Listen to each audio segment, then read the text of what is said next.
السلام علیکم ورحمۃ اللہ وبرکاتہ۔ حضرت مولانا جلال الدین رومی فرماتے ہیں، ایک بچے نے سمندر میں اپنا جوتا کھو دیا تو روتے ہوئے بچے نے سمندر کے ساحل پر لکھ دیا، یہ سمندر چور ہے۔ کچھ ہی فاصلے پر ایک شکاری نے سمندر میں جال پھینکا اور بہت سی مچھلیوں کا شکار کیا، تو خوشی کے عالم میں اس نے ساحل پر لکھ دیا، یہ سمندر سخاوت کے لیے ایک بہت بڑی مثال ہے۔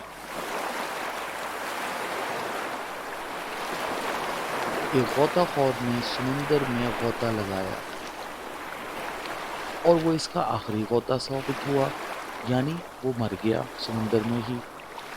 کنارے پر بیٹھی غم زدہ اس کی ماں نے ریت پر ٹپکتے آنسوؤں سے لکھ دیا، یہ سمندر میرے بیٹے کا قاتل ہے۔ ایک بوڑھے شخص کو سمندر نے قیمتی موتی کا تحفہ دیا تو اس نے خوشی سے لکھ دیا، یہ سمندر بڑا کریم اور بڑا سخی ہے۔